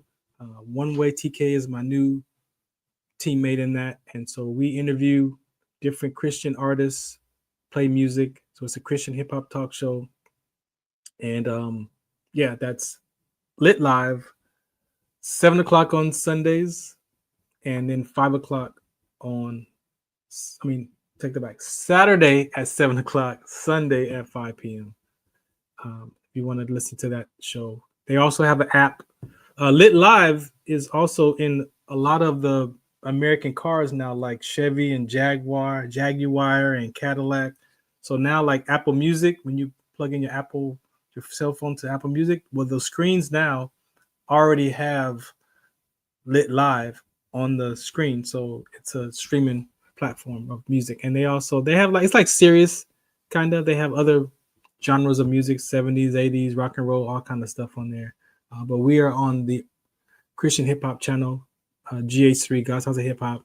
It's powered by Lit Live, and MC Nice is the curator of that show, of that platform. And we have a show Saturdays at 7 p.m. Pacific time, and then it re-airs again on Sunday at 5 p.m. And if any of my shows go away, that one's not going to go away. I like that show, the Christian hip hop talk show, very important. We get to interview, artists that have, given their life to Christ, and they talk about their testimony of what was going on in life before, and then, what happened, that they were open to have their hearts softened to receive Christ and now become this Christian hip hop artist and take on that walk. So very, very, very important show. And then we play music as well. So I was not really into Christian hip hop music back in my day. When I was younger, in my 20s, it was corny. It was not good. Christian music, Christian rap was very corny. Today, it's lit today.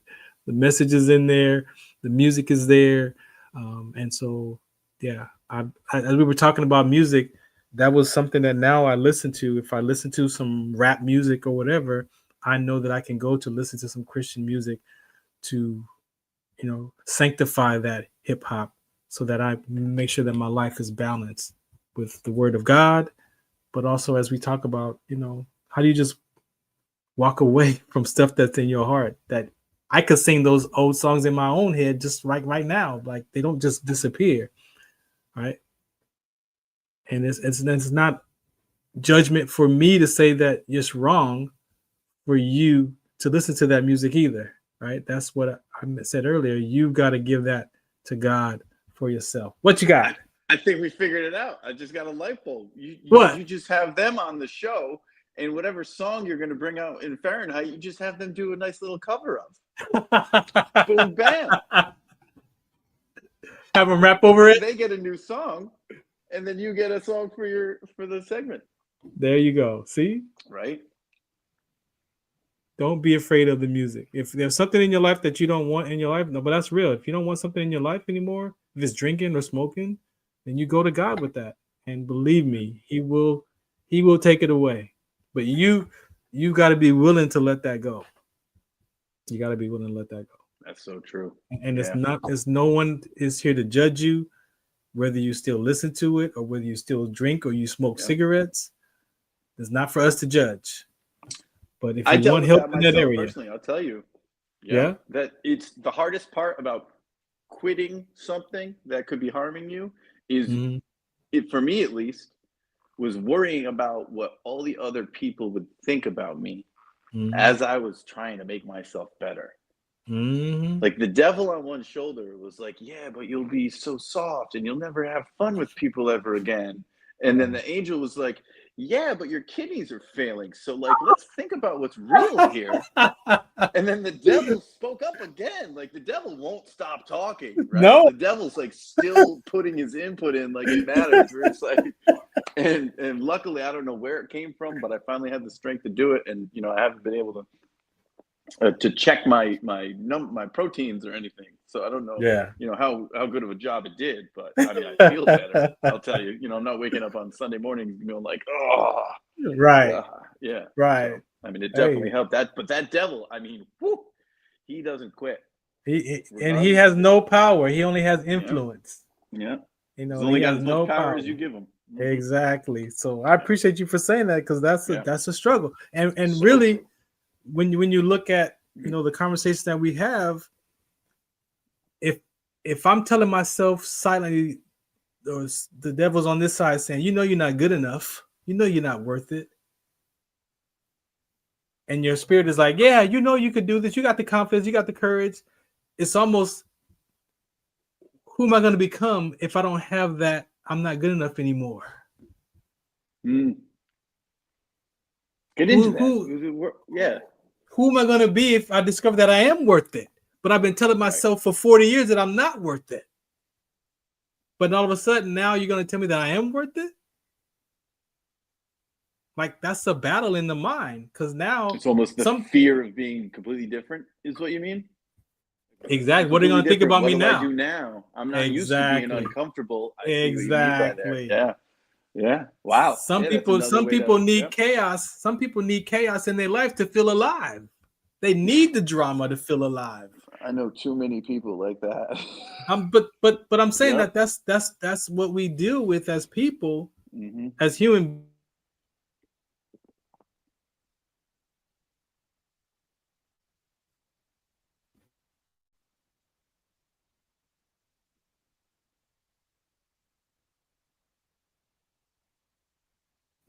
Who am I going to be if I'm okay? There's a lot to that. Yes, there is. And I know mostly what you were just trying to say there, but my technology wouldn't allow me to hear any of it. I just froze for a solid 15 seconds. I was just like, okay, sit there. Just, if you don't move, maybe it'll go back. Yeah, but pretty good. Hey, this is what happens when you live on the radio, right? On the show. All right, we got a couple of more, then we're going to get out of here. One of the last things is the 20-second timeout is a sports segment as well. Let's get into it. Who's your next game? Oh, my next game. Well, you know what? I'm over here getting text messages right now that my next game might not work. I we got a message more often that than you says wanted to. Yeah. it says that the Mambas are going to back out of the league entirely. Yeah, they're ending their season. There's a couple of teams today ending their season, and I Wow. just got a message right now that says that the Mambas are ending their and see that's what I didn't want to happen. Yep. For myself is like I don't want to start the You worry season about that the most, right? and have Yeah. financial issues, and I got to use my own money, or am I going to run out of money of donations? And then now here we are. I gotta quit. And no, Right. Wow. Does it say? Is it another? Are there other teams in the West that quit, or is it just a general? Yeah, there was another team possibly in Arizona. Oh, really? Was it the Yeah. Southwestern team, Southwestern Cats or something? No, the Flames. It looks like it might be the Flame. Oh, really? They've got a good Instagram profile too. Yeah. That's a shame. But yeah, it just shows. Yeah. I mean, like donations and sponsorships, especially type of semi-pro league, really matter. It's I mean, it's not easy to get all the things together because gyms still charge and refs still charge, and Right. you got to So get your the flights financial and piece. gas mileage and all sorts of stuff. It's So I'm literally trusting God that our season will be, and if I have to use my own money, I use my own money because this is something that I've given my word to. I don't think I could back out. I don't think I could end my season like that though right now. right.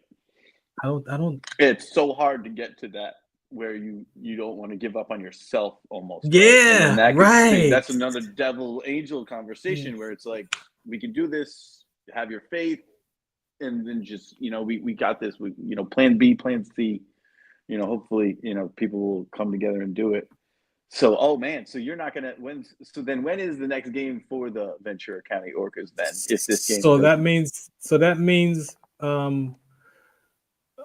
I play the Antelope Valley Bulls on December 14th, and now I have no game on the 15th.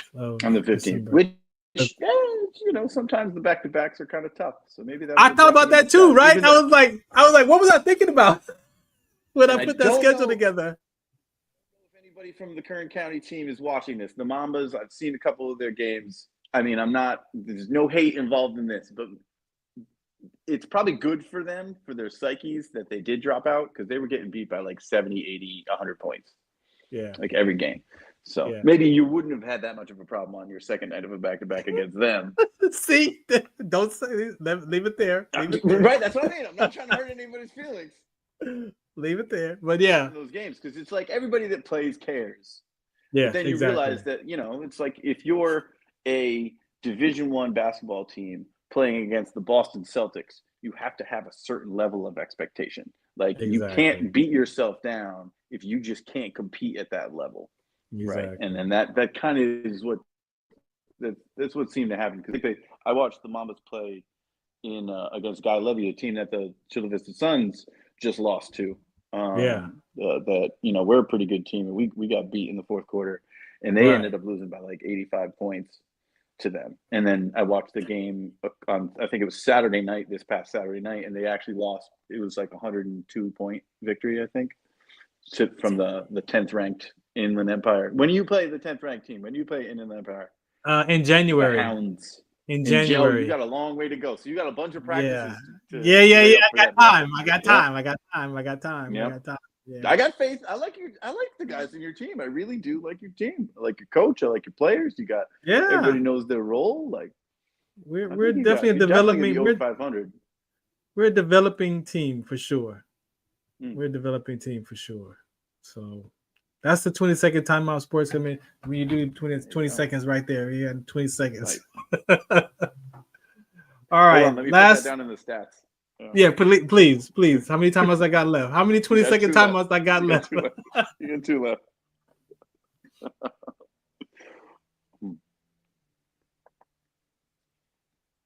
My PSA that I played around the sickle cell stuff, conversations, that is my brand for my sickle cell trade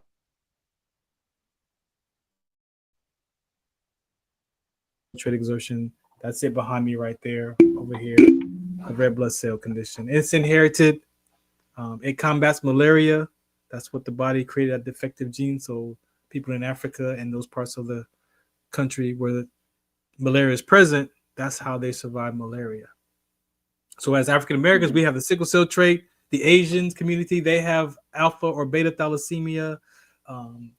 There's C trait, Hispanic community, Mediterranean. Each population had their own defective gene that helped them survive malaria. We're number one with sickle cell trait because it's an African American descent gene because of Africa and malaria. So we are number one. However, you could be Caucasian, Mediterranean, Asian, as the PSA said, and you can still have sickle cell trait because now we're all blended, right? So now you can't go by your skin color anymore. You have to go by having the hemoglobin electrophoresis blood test done. So that is my What's the Count. All sickle cell trait topics get discussed in that platform or that show. And that was a show by itself, still is sometimes. And lastly, the life of again, the first one is father. The second one, life of an 8-year-old, is mother. And my relationship with my mom, thinking that I was abandoned. And I'm at 54. It's only been 3 years that I've fully been free from that abandonment conversation with my mom. So you're talking about when I first discovered it, it was 32 years that I lived that my mom abandoned me. And then another from 40 to 51 that I actually unraveled all of it. And like, I was never abandoned. Yep. It was only 90 minutes. It was 90 minutes that I was home alone. That story. 90 minutes. That is, what your mind can do to catastrophize, just to be able to try to figure out what's happening to protect yourself from the pain, stuff like that. That's and the mind of a child, the mind of an 8-year-old. What does an 8-year-old, a child understand about time? I had no concept of time. I was 8. Mm-hmm. But it was also transition and change. And thinking that I was abandoned. And I was never, it was the way that I told the story, you would think that my mom left me alone for like 20, 30 hours or days by myself. Like you would think that. But that's what 90 minutes felt for me at 8 years old. 90 minutes felt like a day. Mm-hmm. But guess what the new latchkey is? It's not the string around the neck anymore. Guess what the new latchkey kit is for 2024? Oh God, I can only imagine. It's got to have to do with some sort of technology, right? Oh, definitely. You got it. Oh no. The garage door, the garage door opener, or the garage keypad, because children are still coming home by themselves, but now they go through the garage. See, I had a key with a string. I had a key with a string on my neck. Me. My parents were always at work when I was coming home from school too. Like I was never home. Like for 4 years, I want to say, and as a child, it could have literally been 3 months. Who knows? But it seemed like it was a multiple year stretch where I actually walked from school to my uncle's house. Ooh. And I was at my uncle's house hanging out with them because he had a couple kids like that were close to my age. But ours was. Yeah, I want to say like there was a window unlocked that I had to like climb up to. Shut up. Oh yeah. Yeah, we had a dog too, so it wasn't that bad, but yeah. Yeah, I was home there alone. Was like one door. Yeah. I was home alone at 8 years old, walking to school and walking back home. After coming from an environment where I had my grandparents and my uncles and aunts who were children at the time. So you see the transition of coming home like a to quick jolt. People. Yep. Oh yeah. And if parents don't understand how important that transition is for that child and the change is, it can be an emotional transition. Like being left in kindergarten. That's why I fell in love with television. I would get home. We used to have this funny thing where I would be home alone and then my parents would come in, or maybe my mom would be asleep because she worked all morning, and we weren't allowed to watch TV at all. We didn't have cable TV. Cable TV was popular. Like Nickelodeon was all the rage when I was a kid. We did not have cable TV. It would rot your brain. which, I mean, you know, and once I got it, I realized it did rob my brain. But so we would be like, I'd be hiding in the basement with the TV on. And you know, old TVs had that like static thing going on with the front where you could like feel that it was on. Yeah. You could feel it. Yeah. I would turn the TV off the second I heard some rustling upstairs. She'd be like, "Oh no, I'm not supposed to be on TV." I'd turn it off, and she would come down and she would put her hand on the TV, be like, "You were on the television. What were you doing? You're not supposed to be." So much trouble. She would feel the static on the TV. Yep. Oh yeah. Yep. Ooh, she was smart. So much trouble. She was smart. Oh yeah, no, she knew. Yeah, she knew her kids. She knew her kids were smart. So we were trying to get away with everything we could. Yeah. So, but yeah, those are mine. Yeah, we were. Oh man, and then walking home from school alone with like that. I don't know how heavy your backpack was in the 80s or whatever, but it was way too heavy for a child. Yes. And our like third door down neighbor, like I had to walk up a hill to get to my house, and they had the largest dog I've ever seen in my life. Who was like the most friendly dog to everyone in the neighborhood, except for this guy when he was walking home with like snacks in his backpack or something. I have no idea. It was like these huge, like Beethoven Basset Hound type of dog would scare the life out of me. And I would like be sprinting up and down the hill, trying to run away from this dog every single day, all alone by myself. Yeah. Yeah, those are more memories. Yeah, that's what I'm saying. Yeah. That's what I'm saying. And at the end of the day, that's what my shows are about. Like discovering those stories and maybe even realizing that you can be free from those stories. Right. Right. Yeah, everybody's got the power, right? Everybody has the power to just be able. You got to be a little bit of mindful, a little bit of patient with yourself.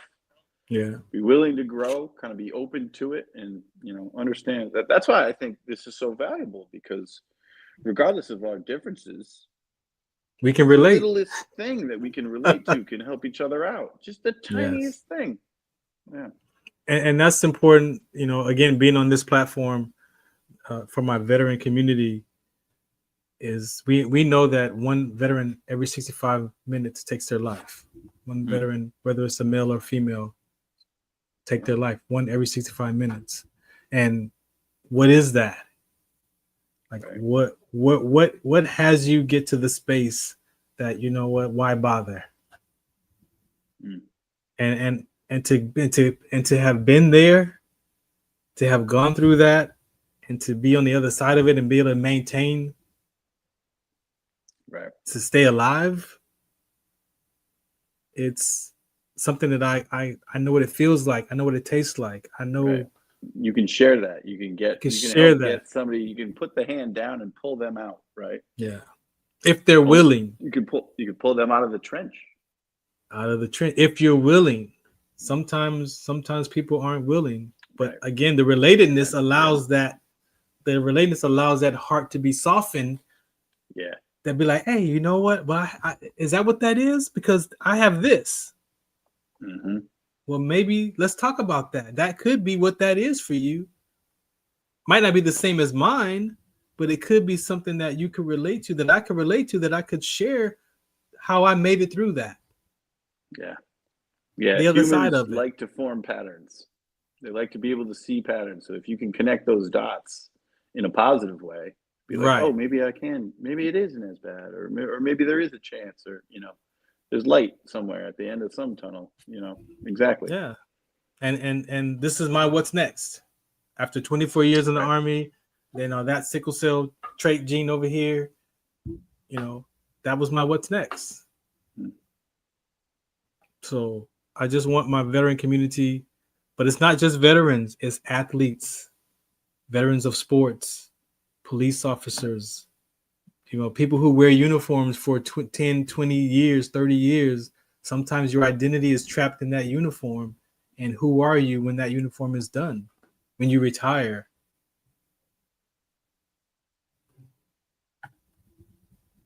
It's true. It makes so much sense. Even I can relate to being, you know, my entire life was working in the bakery. Everything about me, people would like know my name through something, and then be like, oh, you're the Allie's Donuts kid. And I was just the Allie's Donuts kid. Yeah. And then as you grow older, you get used to taking advantage of the good things about it. And so it's not even being separated from all the negative things or like the things that would come up, but it's also not being able to take advantage of the things. Like I imagine anyone that had the opportunity to wear a uniform out in public or at a bar or at an event or something like that, that gives you so much strength and like confidence in yourself, right? Exactly. And then not being able to do that again. Yeah. Like almost being told no, right? Like the finger in the air telling you you're not worthy any longer is, you know, that's a mental thing that can just really, exactly, you know, that can devastate you, right? So it's Exactly. good getting people out, knowing that they're all together and there's people here to help. Heck yeah, man, this is great. Yeah. Thank you for hanging out with me today, man. I really appreciate you for launching this first Glad I could. episode. You have proved the concept. You have proved the concept totally for the last 2 hours, man. So I really appreciate you for hanging out, man. And for those of you who are listening, it may not be 2 hours again, but this is definitely, you got a gist of what the show is about around Trench Talk and the Farron Dozier Show and the different topics. And if you want to be a guest, just make sure you hit me up either way at Farron Dozier, Facebook or Instagram or Twitter, or you can go to farrond.com there and send me a message there. For sickle cell trait awareness, you could go to wdconsct.org. I got link trees, so you can go to my link tree with my name on it. What else we got? We got the link tree for the life of a as well. You could go there. It's all there for the sports on Instagram at Sport Collective Media, and really for my veteran community, this LBI Solutions.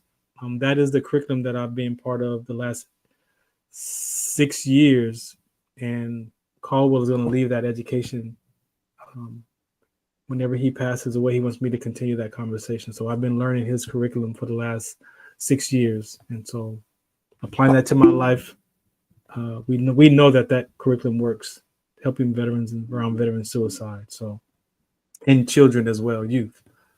All right. Thanks for listening in, man. Great. Shouts out to you. I will see you on the other you. side. Appreciate your time, and thank you for hanging out. Go Orcas. There you go. Oh, Orcas too. Yeah, if you want more Orcas information, make sure you go to orcasaba.com. That's where the basketball is right there for sure. All things Orcas at the Linktree Orcas basketball. Appreciate you. Thanks for NBR for allowing me to get this first episode back. And sharing our platform with you on the Farron Dozier Show, aka Trench Talk. Shalasar, what's the count? Ladies and gentlemen, thank you for tuning in to Military Broadcast Radio. As we wrap up today's show, we want to remind you that the podcast of today's episode will be available right after we go off the air. So if you missed any part of the show or want to listen again, be sure to check it out. And remember, we're here to support and honor our veterans. Your stories and experiences matter, and we are committed to giving you a platform to share them. That's right. We're here to give our veterans a voice. So don't forget to catch the podcast and stay connected with us. Giving our veterans a voice.